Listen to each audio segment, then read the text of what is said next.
praise the Lord. Praise the Lord, your God, for the blessed Sabbath day. Lord, you have filled my heart with peace. Show me your light.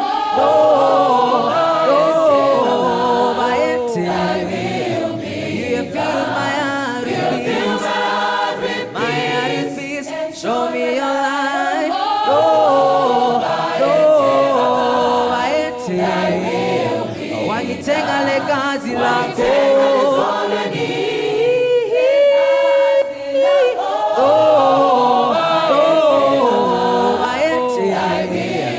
Wangitenga lekazi lako.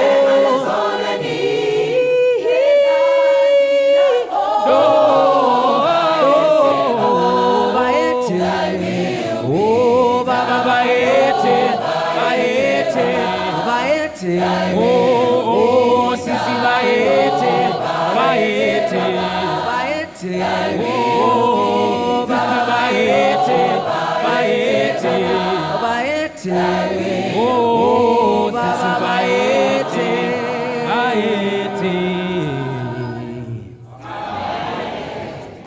Toda kuchingamidza zvakare pachirongwa chino chepadare tichivimba muri kukomborerwa kubva mangwanani shuwa Mwari vachitaura nesu kusvika panguva dzino. Ndakagara ndini zvangu with the wise man from the east. Ndiri njuu ndine varume iwawa tichikomborerwa tichidzidza tichionesana kuti mukati meupenyu zviri kufamba sei Mwari vachititungamirira. Tisati tataura nyaya yanhasi regai tikumbire Pastor Ngwaru vatinamatire. Ngatinamatei.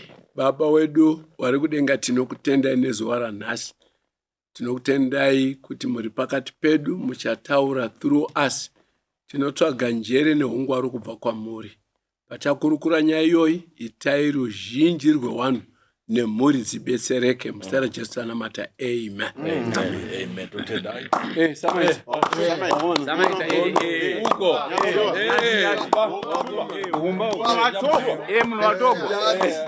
Shumba negumbo uko.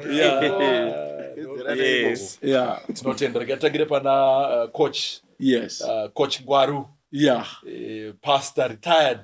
But General not Major tired. but not tired. Exactly. Yes. Makadi wadiwa hama eyo ini ndini wenyu coach Ngwaru.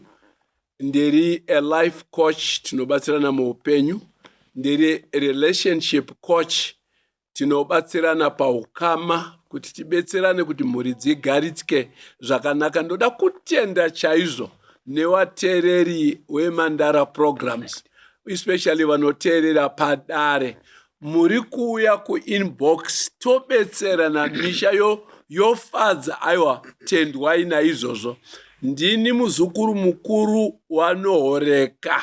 Ndinoera Shumba, ndiri Nyamuziwa. Ndoda kumhoresa Zimbabwe yose jekelele nevari kunze kwenyika. Aiwa, ndini Padare panapa. Ndini ambassador wemaZimbabwenzi. Mwari ngaakukomborere mese nemitupo yenyu yese. Komborerwai. Thank you. Ndoda kukuchingamidzai vateereri vechirongwa chepadare. Ini ndinoitwa coach Mupunga, ndinobva kuBhikita, ndinoera moyo, ndiri Gono, Mutindi, Gochedza, vasina pakaminama tinogadzirisa, barwere mafamu, mushaya chirashwa. Hakune harurwa ndizvozvo chaizvo kuBhikita. Ndinopindira sangano repaMandara. Nhasi uno ndoda kumbokwazisa vanhu vekuBhikita. Vanhu vekuBhikita muri special. Ndoda kukwazisai munotsigira chirongwa ichi zvakapetwa. Mwari akuitirei zvakanaka. Ndozokwazisawo vamwewo rudhende rwese runobva kune mamwe madistricts asi ndatanga neBhikita. Mwari vakuitirei zvakanaka tinotenda. But nyika yakaoma hayo. Ndiani akadaro? Haizi nyika nyoro. Region 5. Nyika ndanga na B. Makadini kuvateereri, zita betwa Tsikada, Gardner ndo first name yangu. Mwera Nyati, muzukuru wachipunza kwaRusape. Nyika yakakomborerwa, ndibatsireke. Kuita sei? Nyika nyoro, nyika yakakomborerwa. Kutsenza nemadhumbe. Yes. Ungafidha nyika nerutsenza nemadhumbe. Ndida kukwazisa hama dzangu dzose vanoramba vachitaura kuti chirongwa ichi chiri kutibatsira. Kune vari overseas, they do phone. Mwari akukomborere mese muri overseas. Muri kunzvimbo dzamuri. We know that you support this program. May God bless you. Amen. Nokukwazisa wakatanga chirongwa chepadare. Nareji netimu yake neemwe wese vari panapa. Dai pasina vanhu ava tingadai tisiri pano. Tida kuvatenda kuti makaita henyu. Pasi rose vari kuteerera chirongwa ichi vari kukomborerwa. Because kune wakatangisa chirongwa icho chichi. Mwari akukomborerei. Imi makatanga chirongwa ichi. Ini ndinonzi Charles N. Makombe. Ndiriwe umbambarwe nyanguru tendera wano. Chinemane muromo. Mapadza varanda wangu wese vari pano. Hawana kana neshungu vanotoziva kuti waranda. Vamwe vose wakwaziswa nanyamziwa nyika yose. Saka makwaziswa on my behalf Mwari akukomborerei. Amen. Amen. Ndoda kumukwazisai mose muzita raKristu Jesu. Zita rangu ndoitwa Pastor Obert Mudzengi musangano rema 7th day. Ndinobva kuShurugwi. Ndinoera Shumba. Ndiri munhu watogwa Murambwe. Chikara. Tisu varidzi venyika. Tisu vatongi vesango. Vose vari pano ava varanda vedu, even Shumba dzimwe dziri pasi peshumba huru. Ndoda kukwazisa muzukuru wangu anonzi Sanders Munyimani ari kuUK, munhu anofarira chirongwa chepadare. Ndinotenda. Kwazisai vateereri mose kwamuri. Tinotenda nekuteerera kwamunoita. Rangu zita Pastor Tapiwa Zinyemba, vanova mufundisi weWarren Park District. Tinotenda hama zodikamwa kuva nenguva yakaita saiyoyi yekuteerera zvirongwa izvi. Zvinotibatsira tigone kukura tigarisana zvakanaka mukati medzinharaunda dzedu, takamirira kudzoka kwaKristu kwechipiri tive nenguva yekuteerera yakanaka. Amen. Thank you so much. Tinotenda naizvozvo. Mina igama rami nguGospel Mudoni, ngivhera eRusape. That's where I come from. Are you sure? Yeah. Ndiri Samaita kana tiri kwaRusape. Kana takrosa tichikosvika paairport takunzi Samsung. Vanoda muno muHarare tiri kunzi ana Maita. Tinenge tichibetsera ndopakabva vara rekuti maita basa. Vanenge vachireva isusu. Saka tisu ana Samaita vacho. Mwari vakuitirei zvakanaka. Mapedza here? Tapedza. Okay. Manga makuda kutaura pangu pacho. Ada kubatsirei kuti kana maenda kuMount Darwin Masau. Toda kukwazisa Blessed Marco. Yes, ari kuAustralia. Mwari vakuitirei zvakanaka. Samaita iwawo.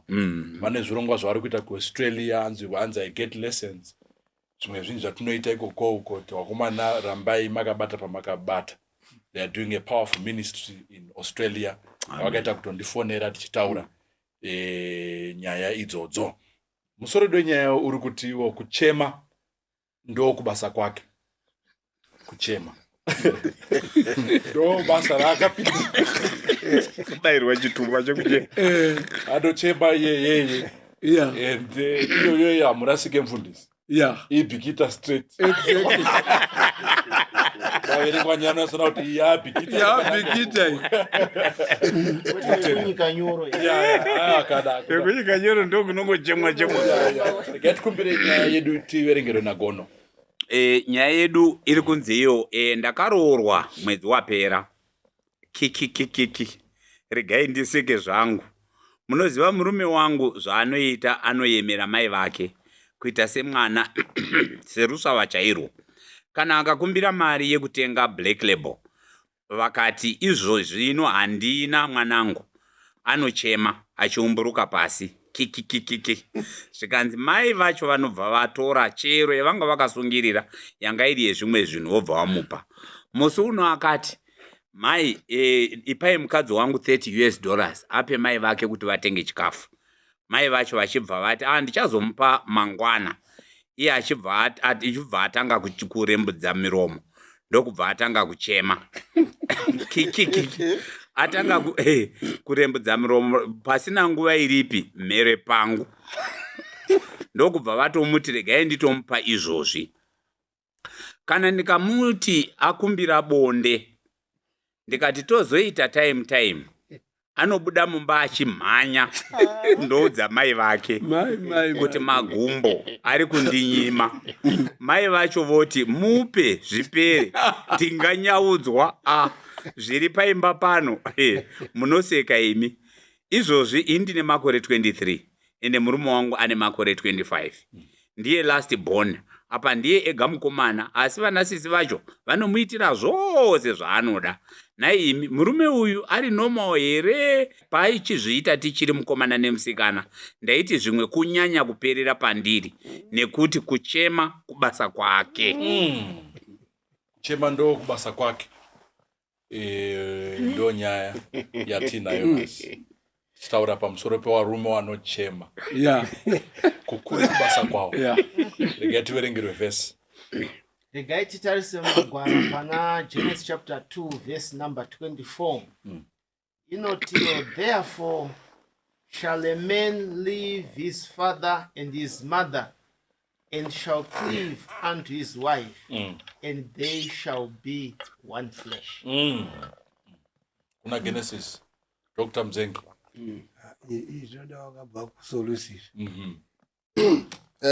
Ndonga vhesi yaisa pachena kuti therefore a man, murume anosiya baba nani namai oinda kunonamatirana nemukadzi wake.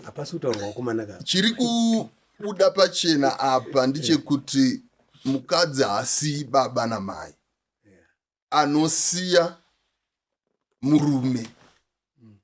That's why kana murume oda kuwana haindi kumusikana wake, but anoenda kuna baba vomusikana, vakatenderana kuti zvinoita. Baba vaasesa vati ini mwana wangu ndakamukudza kuti asvike paari ndichishandisa zvakati, iwe unogona kuzvimecha here kana kupfuura.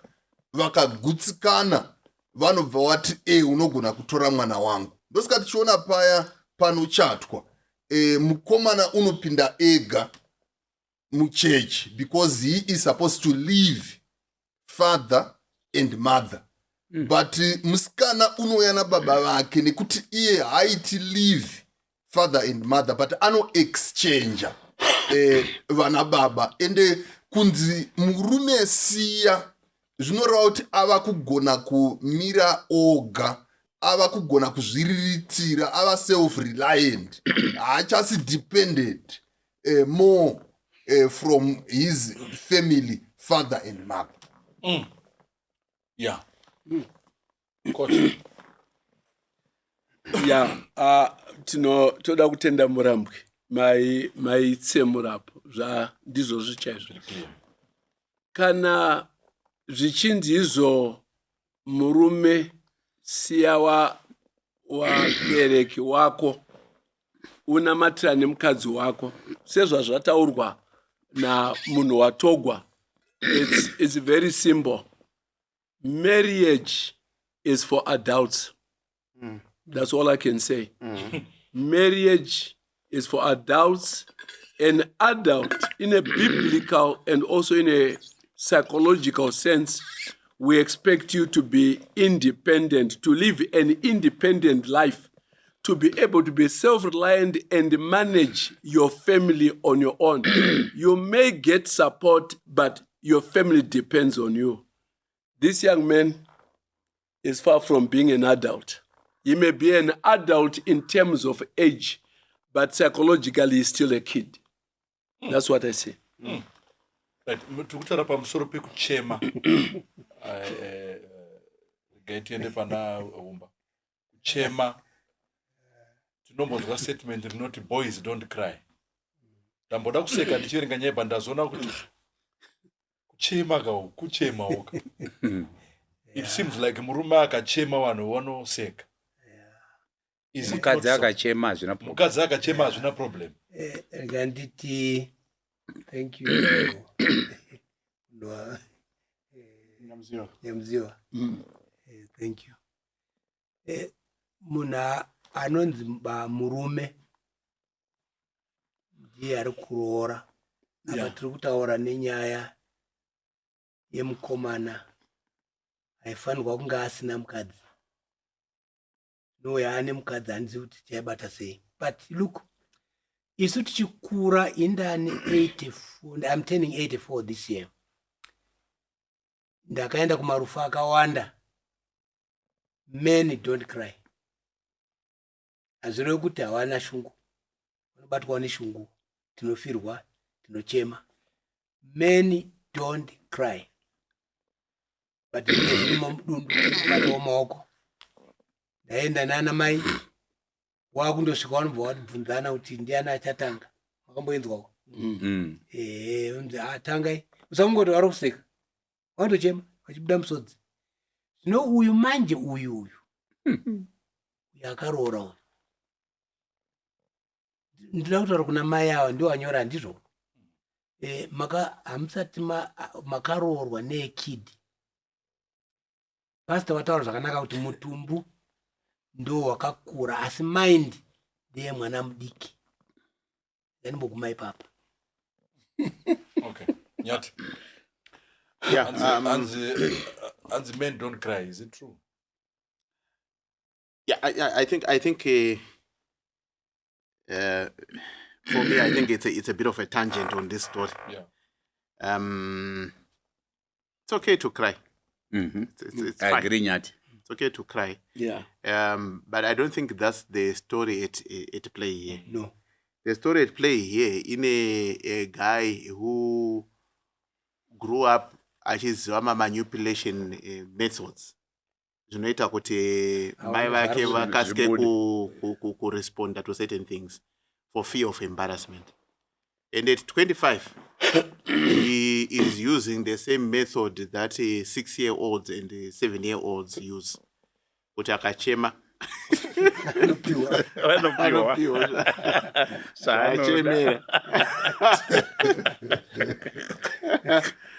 Yeah, I think for me, parikuratidza kuti pane kahurwere mbicha. Varume musaponda murume uyu. I think pane dambudziko riripo. Roda kusuggesta kuti pano need some psychological support. I think the men are kushandisa ma methods ekumai. Yeah. Samaita sorry kungopindira nepadomo. Yeah. Eyo I think zvikwedza kutaurwa naNyati eyo ndo zvinhu zvatokwanisa kuti tidaidze either even more psychology kuti instrumental behavior. In other words, at the very heart of this crying there are no tears, or in his tears there's no cry, but what he's doing is he has discovered a method of getting what he wants. Ndo zvandirikuedza kunzwa kubva kuna Nyati kuti this guy is manipulative. Yeah. And mai wacho has learned to reward this behavior. So he knows if I do this, my behavior will be rewarded. I get what I don't know. Maybe Nyati doesn't remember that, or it's something different. That's exactly what I wanted to say. Kuti age yake, age yake ne behavior yake is really incoherent. Exactly. And I'm very concerned. I'm not worried about it. Vana vadiki, they use that behavior. Yeah. Exactly. Okay, and we have seen vana vachikwira pamatills and But yeah, it becomes a problem. Yeah. So Saka ini sekuona kwangu hangu ndezvoti murume uyu ndewedrama because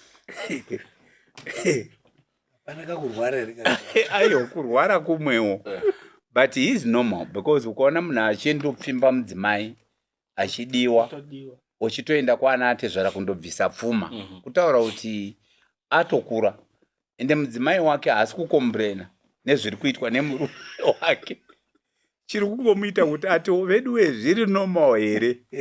It's the way he demands for things and he gets his way. nenzira yacho yaari kudini yaari kushandisa. Kuwedzera kune zvataurwa nevarume vaviri ava, kuti kazhinji kacho murume uyu handizi kuti panopinda kuyema ndepapi. Kuyema hakusi kuyema ero, akurwara auko I think zvapamberi okungoti it's a deeper level yekuyema. It's part of it, but I think it's the extreme end yekuyema handiti. Yes, because ari kushandisa, I agree with you kuti ari kushandisa matactics aya ekubva aita kuita dramatize kunga paitwa chinhu chihombe hombe. I think chiri kunyanya kuti dare riseke ndechekuti even zveimba yemukati zvake namai kundomanya kuti anobaya kuna mama kuti ndanyimwa kuti ndanyimwa. Ende ndarine kwese nekuti akaenda kwambuya akandoshanya akapuwa bedroom ikoko akanyimwa. Atoita sei? Alright. Okay. It's noted. Getende pana. Inoregai ndiwe varume. Tingaseka yedu chigodini. Right. But indoona sekuti mukomana uyu tingagona kumisa mubharaketi yekuti anorwara. Indoona sekuti arwari. Indotoona kuti zvinhu zvake zviri kutonyatso kumufambira zvakanaka. Exactly. Pandinoona pakaita dambudziko tikauya kuna zvirevo 22 vhesi ya 6. Rovedzai vana zhira tikaiso pacontext iyoyo. Indoona sekuti munhu atingagona kupa dambudziko rekutanga ndimai. Pavaikudza mwana vachidzidzisa mwana achingoda vomusiya vomusiya ndozva akutongofunga kuti zvitori normal. Saka ndosaka ari kuti kana akanyimwa kana ingava nyaya dzemumba yemukati oenda kuna mama otomba zvinhu zvake zviri kutoita. Saka indoona sekuti mukomana uyu ari kuita zvaakadzidziswa nekurovedzwa. Kana wangodai uchema chema ende zvinhu zvake zviri kutoita zvakanaka. Saka inoda kuuya kuvabereki vasiri mai ava, vabereki vakaitawo sendi nevana, muri kudzidzisa vana venyu kuti kudii vachiri vadoko, because zvinozoita sokuti kana akura taakusangana nemachallenges akaita seawawo.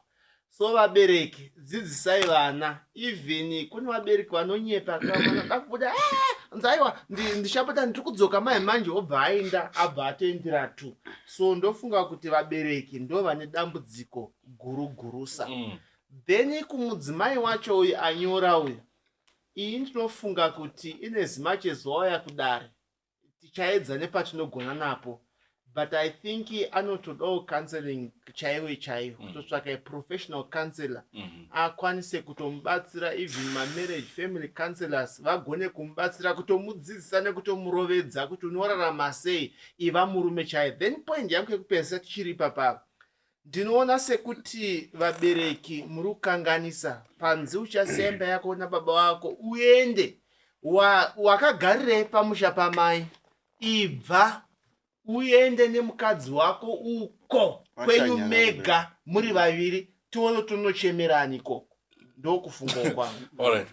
Pastor Zinyemba vari kuya nepfungwa Dr. Mdzengi nepfungwa yekuti no, we are not just looking at the boy, this man here. Let's look at the parents. Vabereki ndivo honzeri panyaya iyi. Ndo vakonzeresa kuti mwana aite behavior ishi. No. Maonero avari kuona. I don't know kuti mimi muri kuzoona. Should we just look at him? Should we also look at the parents? Because isusu tichikurawo taitorovedzerwa. Anditika kuti no, atidai so. Haungoya pandiri panapo uri uchemei. Anditika dzorera icho. Atitengi munhu achemera maswitsi mushopu. Onzwa kuti no, handitengi. A no is a no. And then uri kuvakwawo like that. Chikurawo zoitawo vana vako. Saka takuona futi behavior ine mukomana tichiona pavana vadiki. And pastor vari kuonawo maonera kuti no, varume ngatidzidzisei vana vedu even nechikomana hona iko zvinezvi taane murume anoema. Yes. I think juvenile delinquency is a direct result of adult delinquency. izvi zvine link izvi nevabereki vemukomana uyu. Handifungi kuti vakamurovedzera zvakazara, and even atokura vachiri kumutrita semwana. Chero chaakumbira akaumburuka pasi akatanga kuchema akati kikikiki, vanobva vatomupa. Even kana vakona kunzwisisana nemukadzi wake akamanya kuna mai vanotoya votobhega muroora kuti wadi wamuitira zvese zvaari kukumbira. Saka tiri kuona kuti attachment yachona pana mai haisi kupera. Mukomana uyu ava murume wemukadzi uyu haana kusiya baba namai, but achiri attached kuna baba namai. Vhesi yati therefore a man shall leave father and mother and then cleave to the wife. So this man is aita cleave but without leaving. Okay. And because of that paakubuda some issue insanity. That's why mukadzi akutovhunza akutonetseka kuti ndiri kugara nemunhu chaiye kana kuti pane something. But you'll find kuti for someone to live and cleave, as we have read from in the Bible, the assumption is that person is mature. Akura akugona kuzvifungira.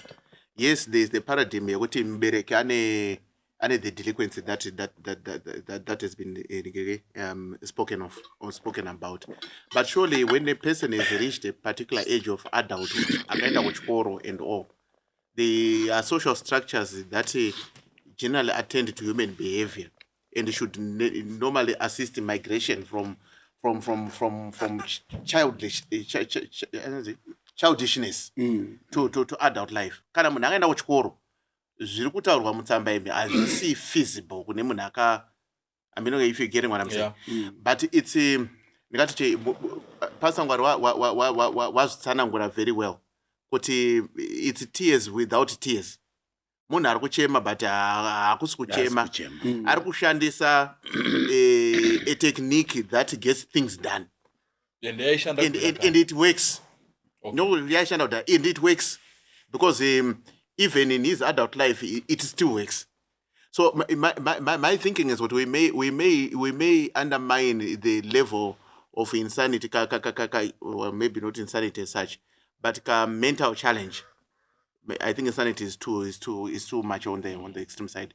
Panic mental illness of sorts that we may seriously need to attend to, because an adult anofana kugona to sit down, to negotiate, to propose an idea, and also to motivate issues around the idea and get things done on basis of negotiation, give and take. That's how adults work.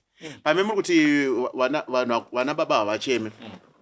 I think the aspect here is from a societal expectation that you want to think things logically through and come up with a solution that works to attend a problem.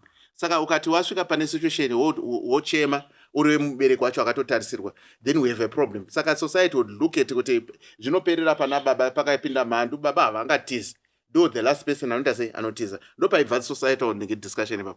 So this man now haana kugona kukura mentally zvanga zviri kuexpectwa nesociety. Yes, mubereki anogona ane paakakundikana, but society surely kana akakura within a social space yedu sevanhu vatema, where we say that a village is responsible for upbringing people. Yeah. You would want to think what is at one stage or the other. Kubawa no chemerani, muna anunwa black label. Kubawa no chemerani. Boss kubawa ukaita nyatu wakada unurowa. If I don't know the game. Yeah. Saka society will teach you and will compensate for things that your parents do not do. So I think what a panic aspect of mental challenge that we may be missing. Inini ndaita dambudziko nemurume uyu. Chekutanga ndechekuti zvanzi anosupportwa nehanza dzake. Mapona. Which means this man is not working. I want support kuchema kwake. Ndinoda kutaura chimiro chacho. iye ari kuchengetwa zvaanoda iye ari kuchengetwa nehanzvadzi dzake okay ndo dzinomupa everything so I mean hatina kunzwa kuti andochema ikoko inofunga kuti pane ka mental element kapinda muchinda uyu iye maybe haazi kuti ndo zvaari kuita I don't know but hatina kunzwa futi kuti akafunda here you know what I mean tambotaura redu zvine nyaya education hatina kunzwa kuti akafunda here ndokuti nyange wasina kufunda wanoroora you know what I mean yeah so inini ndine dambudziko rekuti this man haana kukura hazinei nemaparents izvo now ndimbodzokera uyo mubhaibheri aenzani zvo wokuchema achiti ndoda atama nzadzi yake okay Amnon you remember yeah Amnon akadzidziswa but akacreate a situation yekuti aiwane zvaari kuda so I mean uyu murwere to me murwere chai zvokuti mai havachatozivi havana kutaura zvese ka by the way mai avo vati mupe tinganyaudzwa yeah now kana muchiti mumi sure anyimwa bonde umhanya kuna mai muti munhu iye ari normal I don't know ndiri kungounzawo zvakasiyana nei alright anyimwa bonde amhanya kuna pastor zvakangofanana kunochema ndiri kunyimwa bonde kumba zvakafanana it's okay kana hazvisiri okay zvakangofanana kuti hazvisiri okay it's not normal so murume wese anoenda kunoti nini ndanyimwa bonde anorwara look pfungwa dzinenge dzisiri right because uri kuita zvinhu zviri abnormal saka uri kurwara ini pandandichida kunditaure ndandichida kuti tidai this is a behavior handitika and we may not be qualified kuti timuti isusu anopenga kana kuti anorwara nepfungwa because that's deeper and we don't have I think that mandate and that capability but zvandandichida kutaura hangu in relation ku behavior iyi I think it's selective ane kwaanochemera ane kwaasingachemi because sekutaura kwamaita nyati kuti there is no way paaienda kuchikoro aiti akada whatever chaanoda anochema it's not realistic kana even kuti azondonyenga musikana wacho haana kuenda kwangoti ndokuda kwabva taatanga kuchema otherwise we angadai akatongoona kuti kana pakuroora vanhu vachichema urizamere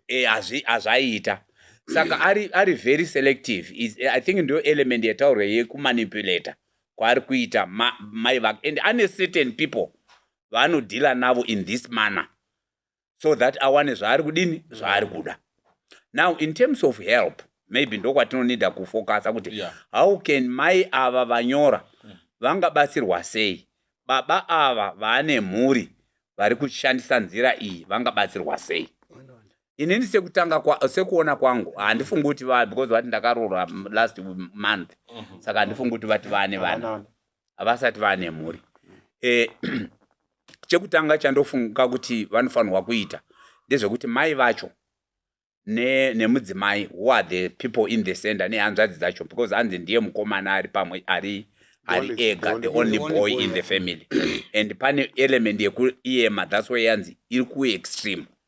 I think ngavamubatsire by saying kana uine chouri kuda akaita zvekuzhamba kwake ikokoko ngaaswere achizhamba and not give him so that he can behave nenzira inoexpect of him because ari kutovashandisa ari kutovaitisa because ari kuti kana chandienda dando munhu anoti ndipewo $30 mundopa ambuya mai voti ndichazotsvaka mangwana iye ndiye anofanirwa kunga ine responsibility iyoyo obva atotanga kutoti miromo ototanga kutembudza miromo asi mhero pangu mhero yatotanga izvo ngavatange ndo panotangira training yacho matobata nyaya ipapo ndo panotanga training yacho so that he would be able to appreciate kuti chikuruku changu chiechi chabatwa vanhu I can no longer manipulate them nenzira yekuti ndabudisa misodzi. Pane vatombotaura vachiti ari kuchema but hapana misodzi kana kuti ari kubudisa misodzi but pasina kuchema because chekuchemera hapana. Thank you. ndoda kutenda Gono naNyati nezvauri kutaura. I don't know Dare, kuda pamwe togona kupesana maonero is still okay, ndosaka tichinzi Dare. Inini eyo wadiwa watereri murume uyo haana kana problem ende haasi kutomborwara. Haasi kurwara ende haana kana problem. Munhu ane problem panapa ndimai wacho. Mai ndo wada kutorapwa ndo wane problem. She is overnaturing. Muchiri kuyamwisa munhu ane 25 years zamu renyu rakasisa mukaka. Ende mwana wenyu anozviziva kuti makasisa mune mukaka. Imi mwana akachema mukomana uyu pwerei ikachemai. Babao. Aiwa, pwerei ikachemai. Munomhanya kumudzimai kuti muitire zvaanoda. Already mudzimai haasi kuwana pressure kubva kumurume. Ari kuwana pressure kubva kwamuri kuti muitire zvaanoda. Ndimi mune problem. Vanasikana ava hanzvadzi dzemukomana uyu dzikamunyima kuti budhi mari hatina, imi maimi munoswera makune vana venyu kuti muitire zvaanoda, please. Tinochemerwa pano. So technically munhu ari nedambudziko ndimai, you are overnaturing, you have straight it. Imi sezvataurwa naGono panapa, mukatanga kuti kune mwanakomana zamu rangu rakaoma, kana wanyimwa bonde pedzerana ikoko, imi musaende ikoko. Haugeni mungabatsira murora kuti aiwa kana ndimuwamai. Aiwa, please, imi mai zvakwana. Makarera zvadini? Mukarodza.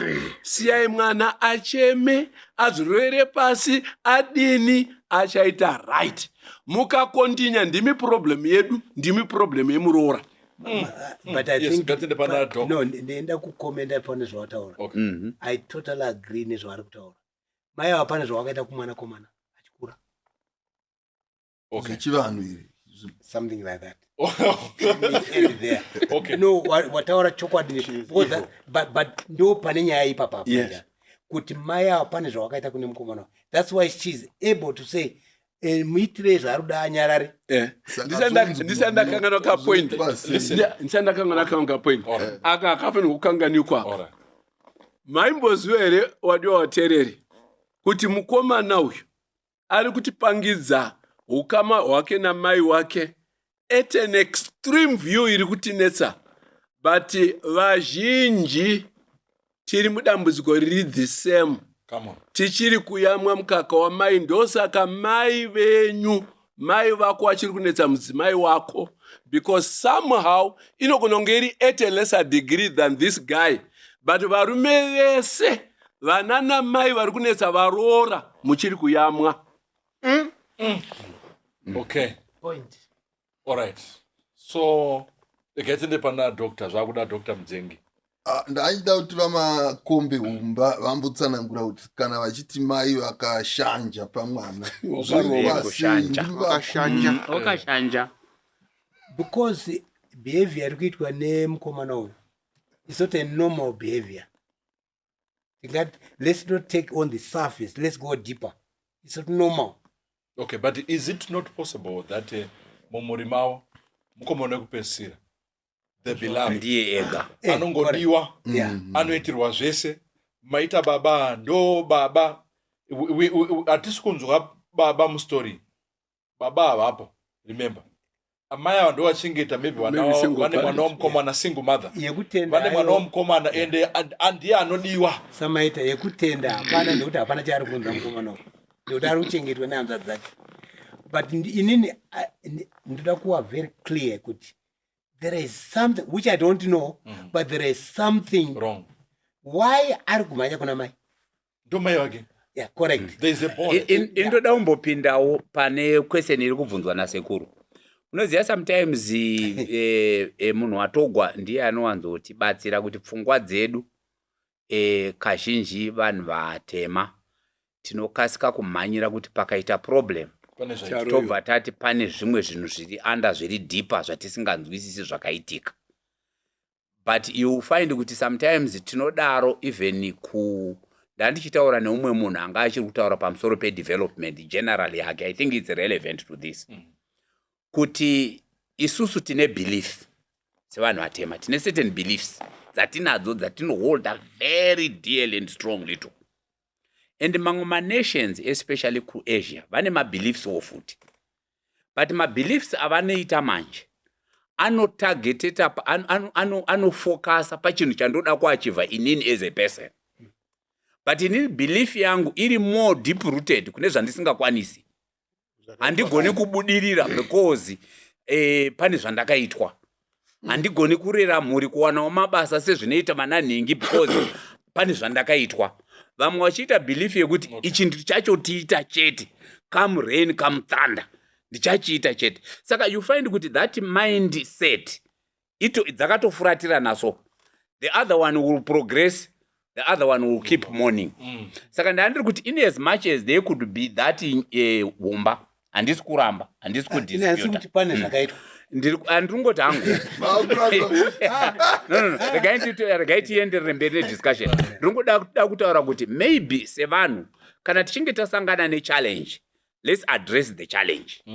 Tirege kukasika kuhwanda mukakuni yekuti ndingagodiniwo ndo zvakaitwa kwaana gono, hakuna ana gono akambodzi pamuri bhora rambotambirwa. But toda kuzotsanangurawo psychologically from a psychological point. Pana doku zvakare. Yeah. Right.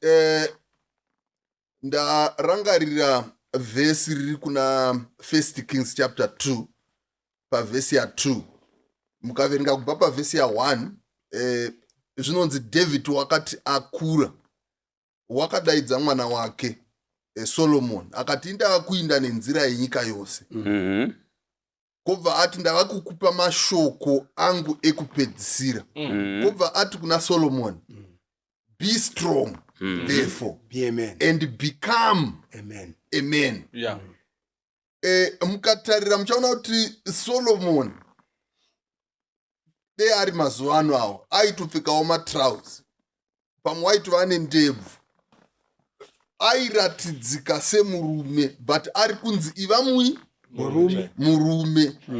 Chinobuda apa ndechekuti men are not born, women are not born, but you become a man, you become a woman.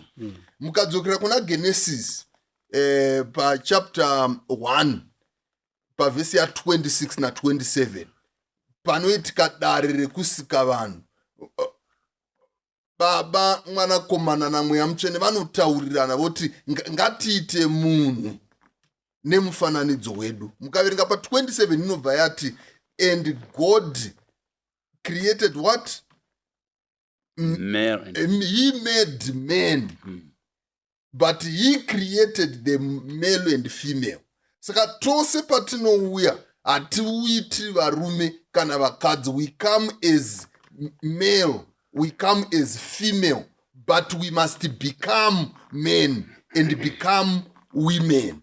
Saka hapana kuita transformation mumuchinda uyu.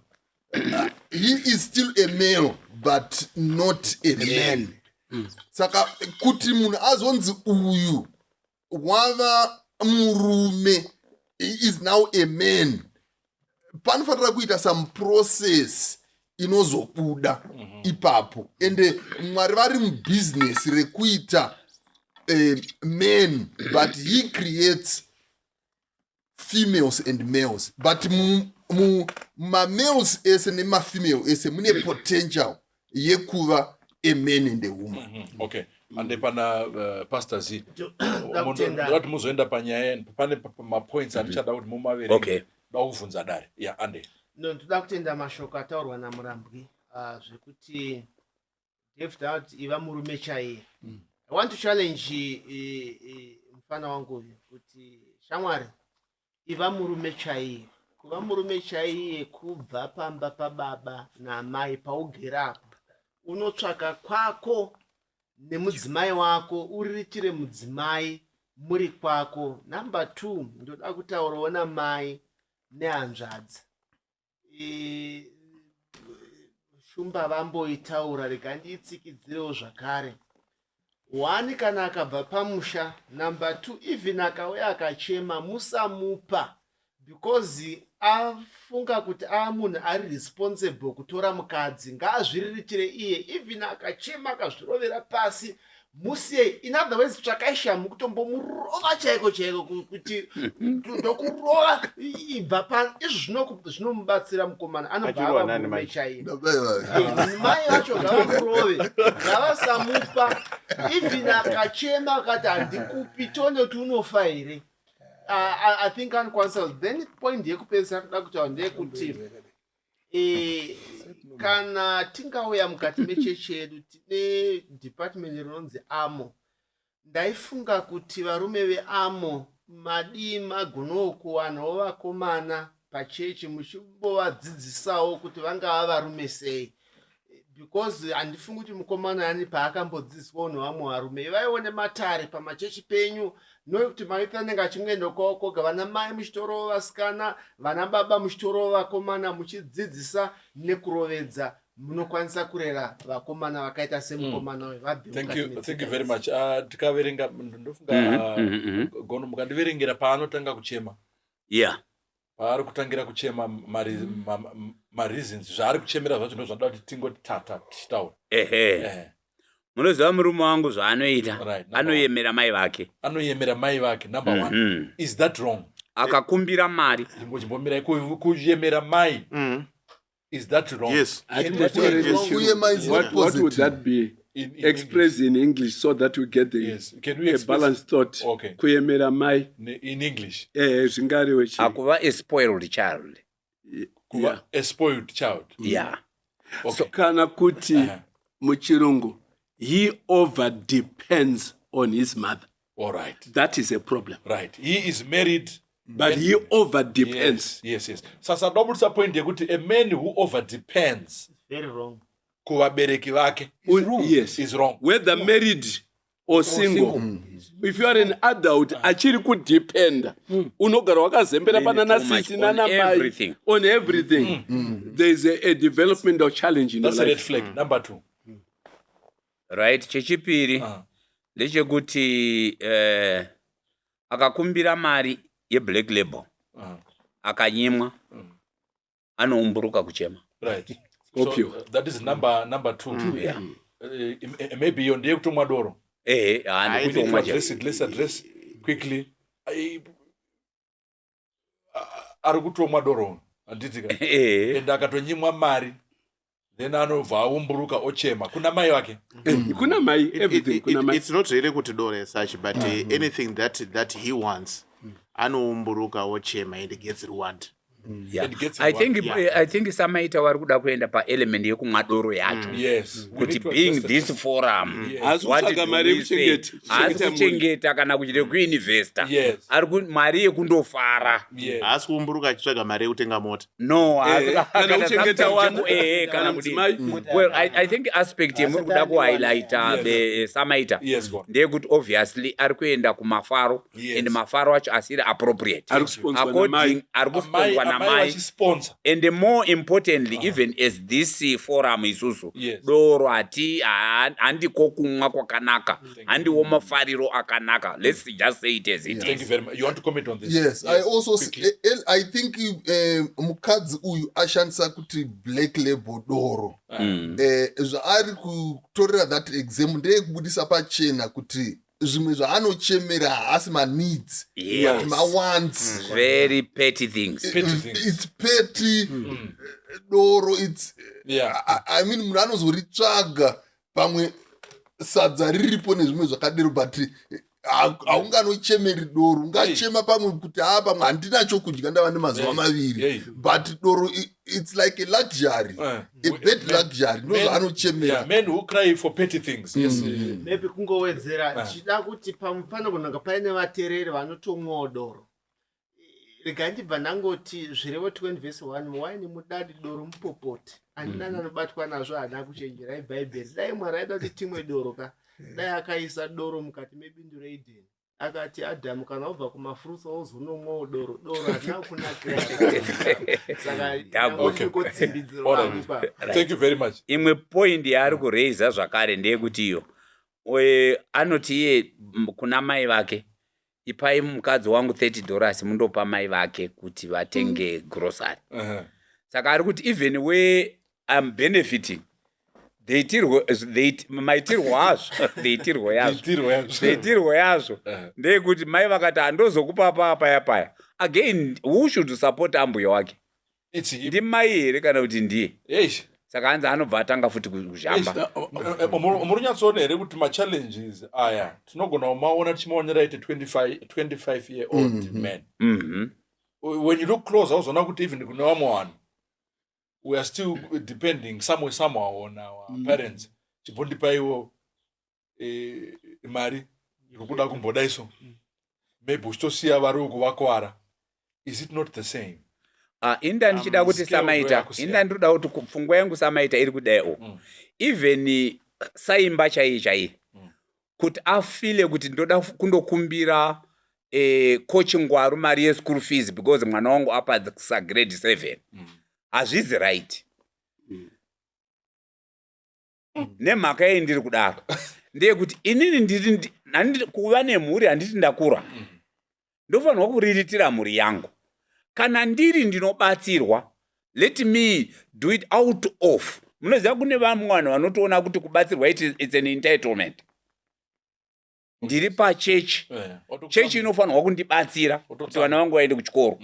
Kana vakasandibatsira ko uchechi hwacho huri papi? Havana rudo. Tikauya panyaya iri nechronological order iyoyi. Zviri kubudisa pachena kuti mai one problem. Mapenza sekuru.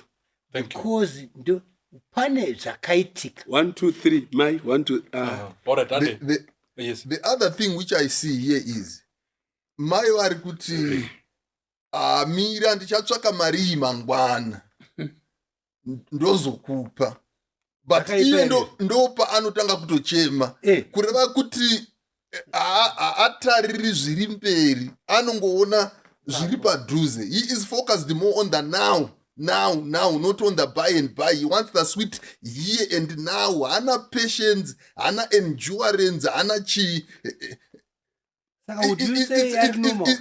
It's a problem. Munhu ari spoiled. ngatidzokere kuna tsaurwa naumba. Ina hangu sure tingade kufocusa pane mukomana. Ina hangu I'm far away from this guy. He's not my problem. Are you getting the point? Dambudziko rangu riri pana mai ava. Pana mai iyo. Pana mai ava. Vari kuchemerwa black label, vari kupa. Vari kuchemerwa mari yerendi, vari kuchemerwa everything. Mai ava can't stand the pain of this adult child.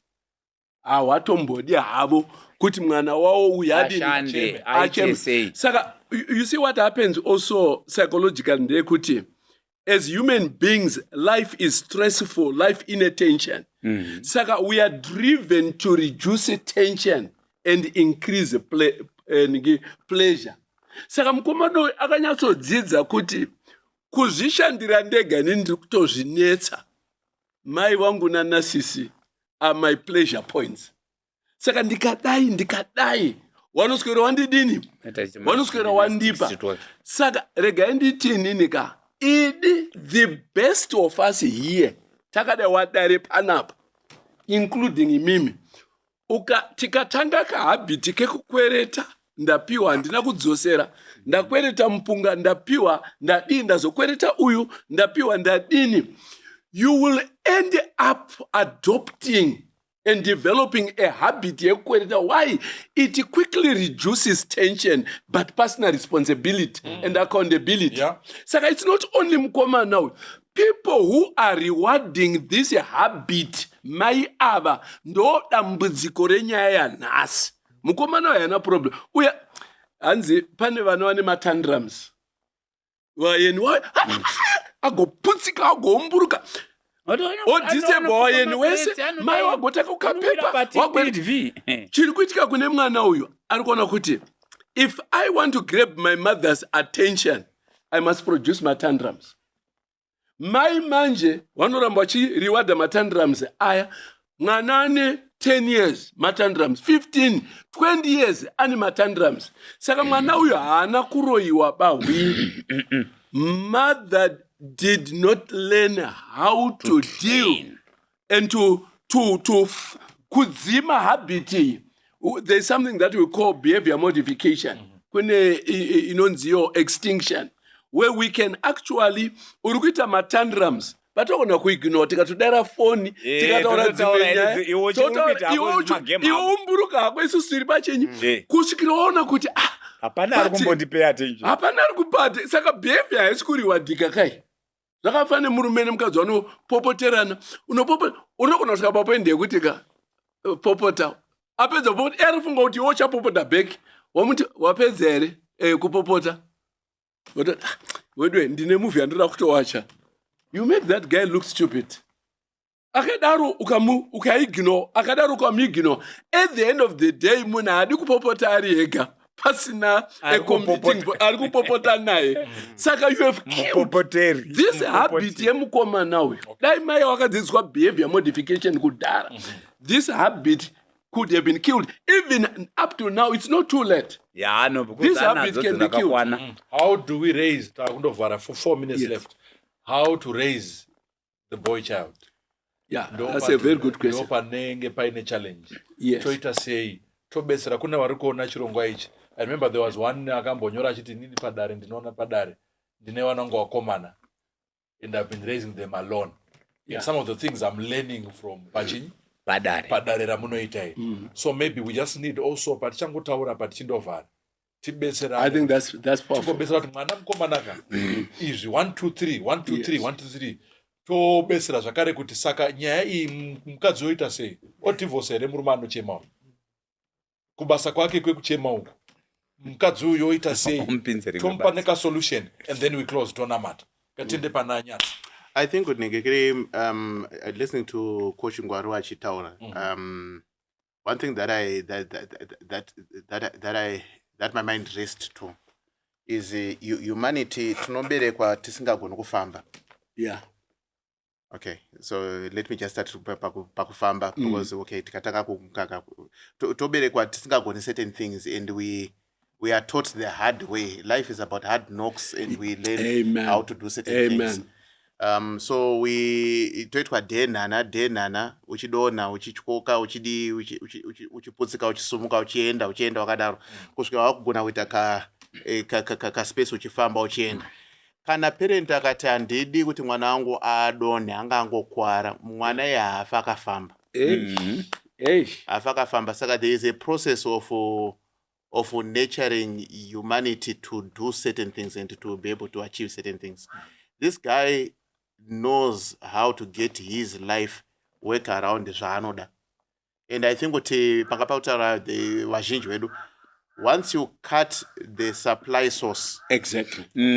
If you cut the supply source, murora haagoni kukontesana mai, vana sisi havagoni kukontesana mai, uyu mwana anotozva kuti ndikaenda kuna mai zvinotongoita. So the only way vhesi rataverenga rati cleave and that live and cleave and saka the detachment kuti igone mukomana kuti agone kukura pari kutoda a clean detachment since iye atadzi pakuda kuti vari kukwanisa nevari kuzviona izvi vagone kudetacha. Mai ngavaende kugara kumusha kwavo, kumba kwavo, far away from this guy, and this guy needs to start learning to be able to exist independent of either was vanasisi vacho kana kukwereta nekudidi kwateti kutara kwakwa. Fine, we do that, but I think the challenge iri kungoitika apa ndeyekuti this guy haakwereti. He doesn't want accountability. He doesn't want responsibility. Exactly. He wants an easy path. And the easy path ndeyekuti ndika mama will give me. I've learned of my doubts, my parents who control their children continuously kubva vari vadiki kusvika kuhigh school kusvika pakuroora. They control them, they run affairs in the home. They even go to the extent yekutovataura kuti munofanira kuti vana vangani kana maita mwana wacho munouya naye kunoku ndogara nemwana. They live their lives in the child. They live their lives in the child. Saka this child has not learned to live his own life because the parent is overly involved. Thank you. Yeah. Nguva yangu yapera mungoti gaga honorable. Ngatidzokere kwandambotanga. Yeah. Mumuri kune inini guru ndichiona zviri kuitikawo. Kune wana vasikana vanonzi avaroro. Pane zvinhu zvakaitwa nemubereki. Ndikandigumira ipapo. Chechipiri ndechekuti uyu mukomana uyu atokura.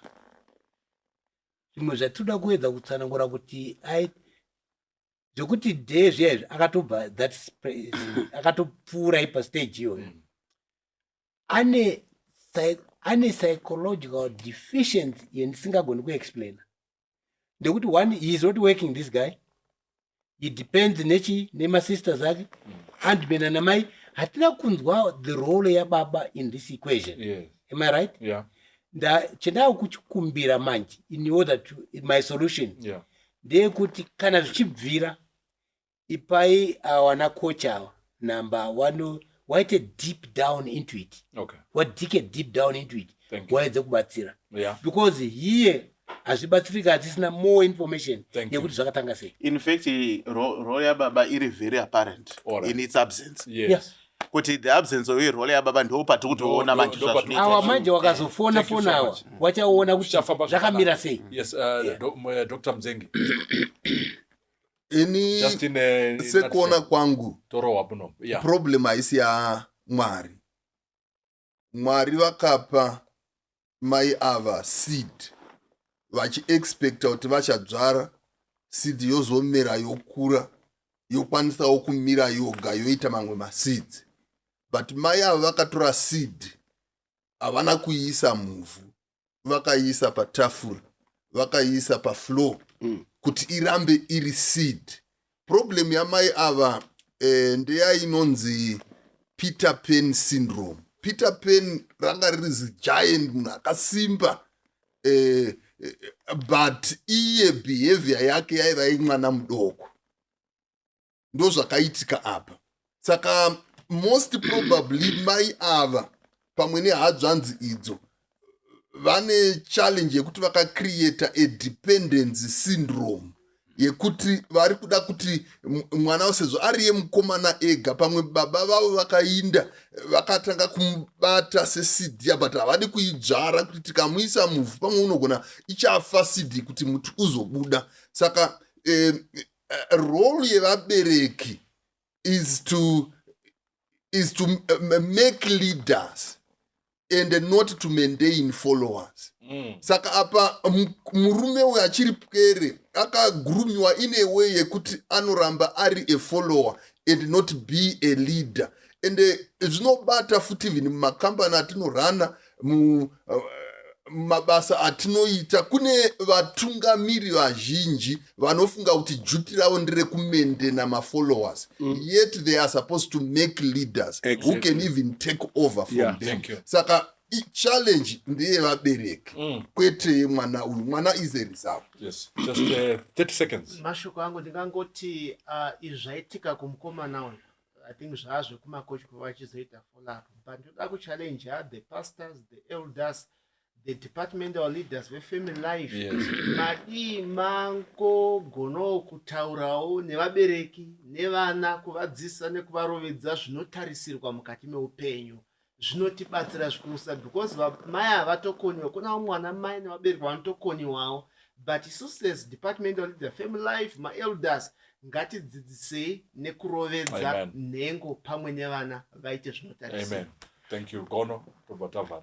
Indingangoda kupedzisa ndichiti behavior iri kuitwa nemukomana uyu especially yekuchema haisiri behavior inotarisirwa kumunhu mukuru.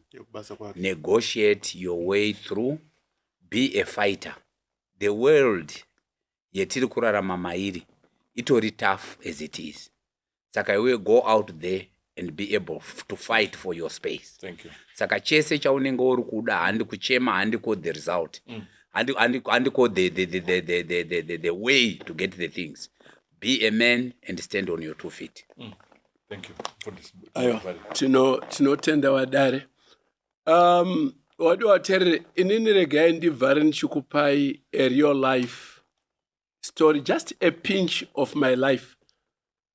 Ndakadzingwa kuchikoro nekuda kwemisikanzwa nguva yehondo. Eyo ndakadzingwa kuchikoro. Ndadzingwa kuchikoro, ndakagara pamba. Chingofuma ndichimuka nguva yandamuka, baba ndo waenda kubasa. Mai wachisona, wapedza kusona ndo wanopinda murodhi, wotanga kutengesa tunhu twawanenge wasona. Indaingova munhu wekurara. Not only kurara, at 18, 19 years of age, ndadzingwa kuchikoro.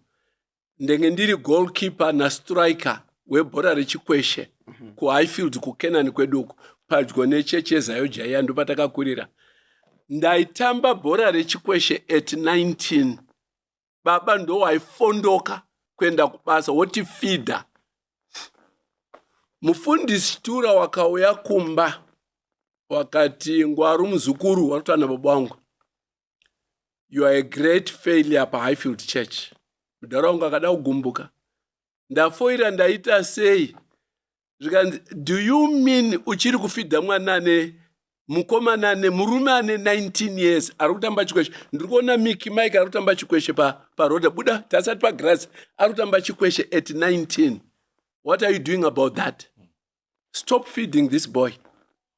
Stop feeding. Give him kuti after so many days we are not feeding. Whether achatengesa newspaper kaunda achaita sei akadzingwa chikoro apamba iwe chidzisa wadikawa, this man must start feeding himself. Ndakawenga sekurushtura zvisingaiti. Baba wakazatsa wakati kwandiri wakadadza family meeting wakati Mike ndikati daddy zvikanzi tiri kukupa 3 months. After 3 months atikukupakurira chikafu.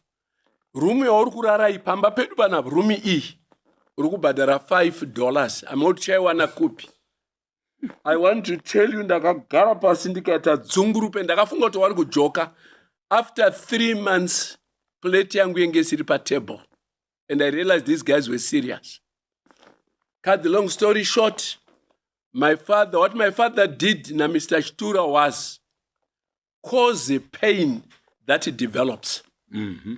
Usatye kurwadza mwana ngwaru. Cause pain, cause a crisis so that they can develop. Mambotaura nyati wataura panapa. Kuti for every stage, there has to be a crisis to move to another stage. Yeah. I think it's never too late. Let's cause pain on this boy who is a man, and you'll be the man next time. Hey. Pele mambo ebora. Pain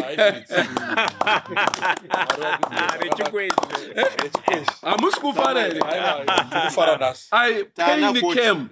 Now we have a coach. Now we have a coach, we have a pastor, we have a retired something I don't know. But Mari wakutire zvakana toda kutenda vatereri nenyaya yatanga tinayo nhasi yanga ichitiyo kuchema ndokubasa kwake. Ameno murume wenyu kuti kubasa kwake ndekupi. Kurara ndokubasa kwake here, kushusha ndokubasa kwake here. Aiwa dare riripo kuti titaure tibesarane toona kuti ngaite sei. Regai tikumbire umba vativhare nemunamato. Ngatinamate hedu. Baba wedu makanaka muri kumusoro kudenga. Maita yenyu nedare rino nezuva ranhasi nenhau dzatakurukura taakudzipa kuvateereri vachateerera vachinzwa kuti uchivakomborera sei.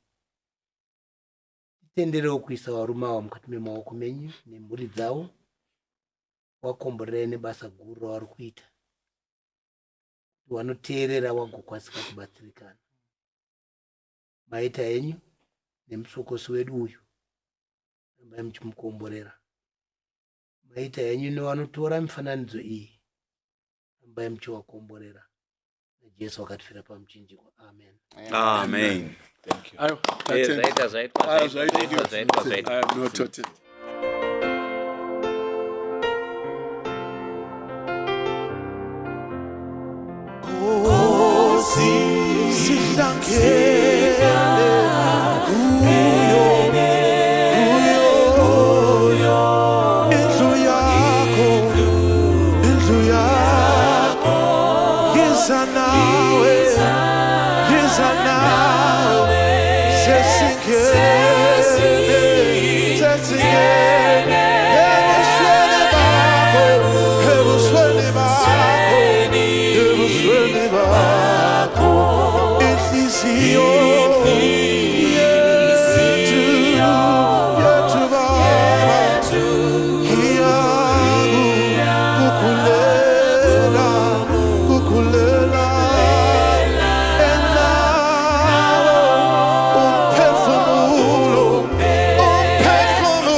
to the